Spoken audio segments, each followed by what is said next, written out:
وہ ایک ہمارا دوست تھا، وہاں سے آتا تھا کراچی سے، وہ انجینئر بنا جا کے اپنا کیلیفورنیا میں پڑھا، وہاں سے انجینئر بنا اور انجینئر بن کے وہاں اچھی پوسٹ پہ تھا، تو وہاں کوئی تبلیغ والے مل گئے اسے، وہ تبلیغ میں لگا، وہاں تبلیغ میں لگا تو اللہ نے زندگی بدل دی، اس کی زندگی بدل گئی تو چھوڑ کے پاکستان آ گیا۔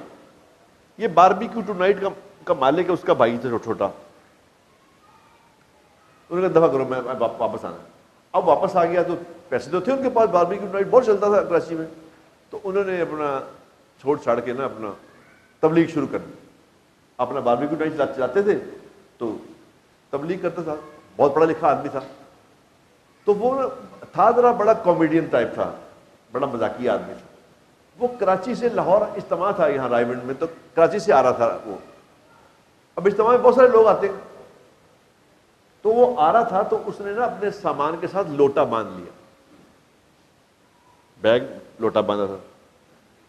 اب لوٹا جہاز میں بندھا ہوا سامان سے لوٹا میں، اب وہ لوٹا دیکھا جب انہوں نے، وہ جو تھے وہاں بک کرنے والے سامان، لڑکیاں لڑکے، لوٹا دیکھا انہوں نے تو وہ ایک دوسرے کو اشارے کر رہے ہیں کہ دیکھو پاگل مولوی لوٹا جہاز میں لوٹے کا کیا کام ہے، وہ وہ ایک دوسرے کو اشارے کر کے لوٹا لوٹ۔ اب یہ دیکھ رہا ہے کنیکشن سے کہ لوٹے کا دیکھ رہی ہے، ایک لڑکی نے اسے پوچھ ہی لیا،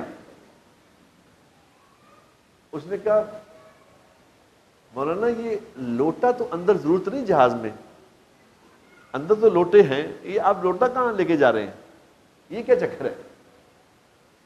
تو اس نے کہا کہ بی بی یہ لوٹا اصل میں آپ سے کچھ کہہ رہا ہے۔ ہم سے کچھ کہہ رہا ہے؟ انہوں نے کہا ہاں آپ سے کہہ رہا ہے۔ کیا کہہ رہا ہے؟ انہوں نے کہا یہ لوٹا کہہ رہا ہے لوٹ آؤ، لوٹ آؤ، بڑی دور نکل گئے ہو تم، اتنی دور نکل گئے ہو کہ تمہیں پتہ ہی نہیں کہ تم کہاں پہنچ گئے ہو۔ یہ لوٹا واپس بلا رہا ہے کہ آ جاؤ واپس، ہم مسلمان ہیں۔ پھر اس نے بات شروع کی، ہم مسلمان ہیں، مسلمان کی زندگی ہوتی ہے، یہ واپس آنا ہے۔